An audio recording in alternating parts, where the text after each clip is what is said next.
The decision to move to the countryside was supposed to be our new beginning, a tranquil life away from city chaos. The house we chose stood as a solitary figure against the stark, sprawling fields, its aged wooden facade groaning under the weight of untold stories. My daughter Anna, with her curious blue eyes and mop of unruly curls, took to the place with an unsettling ease, her laughter filling the creaky halls. It wasn't long before she mentioned Echo, her new invisible playmate. As a rational man, I dismissed Anna's tales as products of a child's active imagination. Yet the house seemed to whisper back to her in a language only she understood. Her descriptions of Echo were unnervingly detailed, a girl her age, with sad eyes and a dress from another era. My sleep became disturbed by strange thumps and the unsettling sound of giggling that seemed to echo through the house's ancient bones. One chilly evening, as we sat by the fireplace, Anna spoke in a voice that wasn't quite her own, recounting stories of a family that once lived here, stories she couldn't possibly know. Her small hands moved with peculiar gestures, her eyes distant.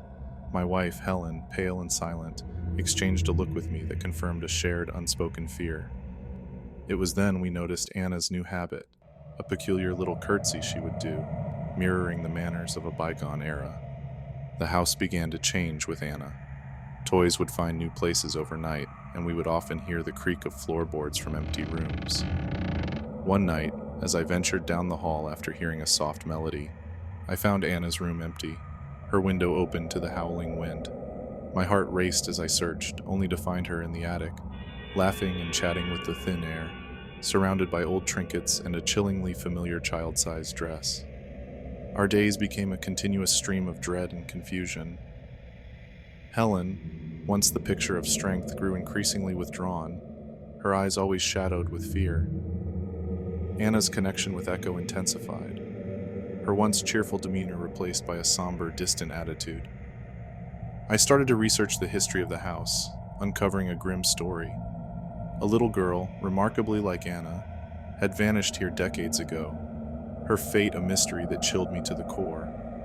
The house itself seemed to be in league with the unseen child. Doors would slam shut, locking on their own, and photographs would fall from the walls, their glass faces shattering with a violence that seemed intentional. One evening, as we gathered in the living room, a cold gust swept through the house, extinguishing the candles and plunging us into darkness. In the flicker of the returning light, we saw Anna, or perhaps it was Echo, staring back at us with a gaze that bore centuries of loneliness. I confronted Anna, begging her to tell us about Echo, but her replies were cryptic and unsettling. She spoke of a tragic accident, a lonely spirit, and a desire for companionship that sent shivers down my spine. That night, as a fierce storm battered the house, Anna disappeared.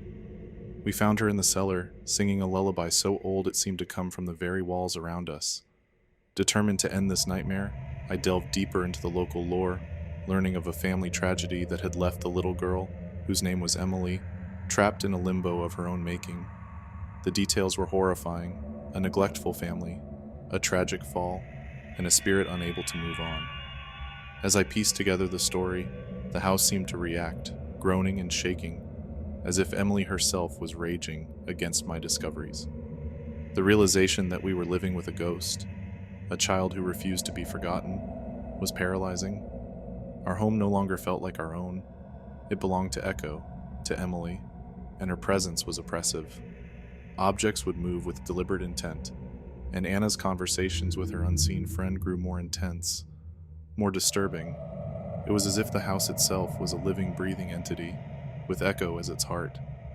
In desperation, we sought help from a medium, a woman who understood the language of the lost. She entered our home with a calm that contrasted our own turmoil. As she conducted her seance, the air grew heavy, charged with an unseen energy. Through Anna, Echo spoke directly to us, her voice a mixture of childish innocence and ancient wisdom. She spoke of her loneliness, her accidental death, and her refusal to be alone again. The medium guided Emily towards release, urging her to let go of the world she clung to. The house shook as if in protest, the air filled with the scent of flowers long dead. Anna, or perhaps it was Emily, screamed, a sound that seemed to come from the very depths of despair. Then, as suddenly as it had begun, the chaos ceased. A deep, encompassing silence filled the house, a silence that spoke of finality, of release. We woke the next morning to a house transformed. The oppressive atmosphere was gone, replaced by a peaceful stillness. Anna was herself again, the shadow of Echo no longer lurking in her eyes. We left the house soon after, unable to bear the weight of its history. Yet even as we drove away, I could hear it, a faint whisper carried by the wind, a final goodbye from a child who just wanted to be remembered. Echo's presence was gone, but her story, her tragedy, would linger in those walls forever. When I first set foot in the mansion, its decrepit state struck a dissonant chord in my heart. The walls, lined with the scars of time, whispered tales of long-forgotten days. As I ventured through its echoing halls, the ghostly melody of a piano resonated, pulling me deeper into the mansion's melancholy embrace. The music, both haunting and beautiful, seemed to cry out for justice from within its sorrowful notes. By night, the melody swelled, filling the air with its plaintive tune. As a music historian, I was captivated by its complexity, sensing a deep story woven into its chords. Drawn to the sound, I discovered the piano in an abandoned ballroom, its keys dancing under an invisible touch. It was there, in the flickering shadows, that I first saw her, a spectral figure, a young woman with eyes mirroring centuries of sadness. Elise, as I came to know her, was a vision of bygone elegance. Her form, though ethereal, conveyed a profound sorrow, her gaze reaching out across the barriers of time and death. Night after night, I observed her at the piano, her fingers tracing melodies of a life unjustly snatched away. Driven by a need to unearth her story, I scoured the mansion by day. Hidden within its forgotten corners, I found letters and diaries chronicling the life of Elise, a musical prodigy wrongfully accused of a heinous crime. Her talent had been her only solace in the isolation of the mansion, her music a testament to her innocence. With each passing day, Elise's presence grew stronger, her apparition a constant companion in my quest for truth. In her silent gaze, I felt a plea for understanding, a desire to have her story told. Her music, now familiar to me, was a haunting reflection of her plight. The accusations against Elise had been severe, the murder of her beloved, a wealthy aristocrat. Yet, as I delved deeper into the archives, inconsistencies and biases in the testimonies became apparent. Elise, it seemed, had been a victim of her era, her brilliance and independence a threat to the societal norms. In a hidden alcove of the mansion, I uncovered a long-lost letter, a key to the mystery. It revealed a tale of jealousy and betrayal, pointing towards Elise's innocence. My heart ached as I read the words, the magnitude of the injustice against her becoming painfully clear. I shared my discoveries with Elise, watching as her spectral form flickered in response. A mixture of relief and sadness washed over her features, as if my findings brought both solace and a reminder of her lost life. The revelation of Elise's innocence, while a moral victory, did little to alter her spectral existence. The mansion, now a silent witness to the tragedy, seemed to absorb her sorrow, its atmosphere growing heavier with the weight of unresolved history. Elise's music became a continuous lament, a reflection of her unending confinement. My days were consumed by efforts to bring her story to light, to give voice to her silenced legacy. Yet the more I endeavored, the more I realized the limitations of my actions. History had buried her truth too deep, and the world seemed indifferent to the echoes of her unjust fate. In a cruel twist, Elise's spirit, once a manifestation of melancholic grace, began to shift. Her music, once filled with sorrow, now resonated with a haunting despair. Her apparition appeared more frequently, a constant reminder of the unresolved past. In the end, the mansion remained Elise's eternal sanctuary and her prison. Her music, echoing through the decaying halls, served as a haunting tribute to her lost life and a chilling testament to the consequences of unfounded judgment. Trapped in a timeless void, Elise and her music became inseparable from the mansion, her story a lingering elegy of the silenced, resonating endlessly in the corridors of the forgotten estate. My fascination with vintage photography led me to a quaint, cobweb-draped antique store in the heart of the city. Amidst the musty air and the clutter of relics, my eyes landed on an old camera, its black leather casing worn by time. Its allure was irresistible. The store owner, a gaunt man with deep-set eyes, watched me intently as I purchased it, a strange, knowing smile playing on his lips. Little did I know this camera would unravel my reality. At home, my small, cluttered apartment became my darkroom. I developed the first roll of film with a sense of excitement. But as the images emerged, a chill ran down my spine. Each photograph depicted people with a ghostly aura around them. Initially, I dismissed it as a defect of the old camera, but the eerie precision of these halos, highlighting individuals among crowds, unnerved me. Their eyes seemed to stare back, a silent plea etched in their gaze. The following days were surreal. News reports began to trickle in, accidents, unexpected deaths, and each victim was someone I had photographed. Denial turned to dread as the coincidence became a horrifying pattern. I tried to rationalize it, to find a logical explanation, but the truth gnawed at the edges of my sanity.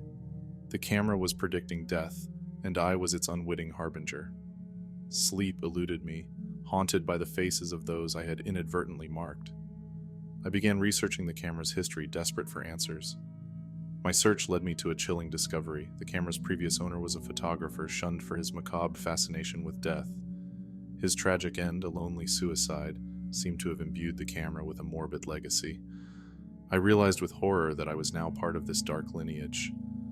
I tried to rid myself of the camera, but it seemed bound to me, reappearing mysteriously no matter how I discarded it. My life spiraled into a nightmare. Friends began to distance themselves, sensing the aura of dread that enveloped me.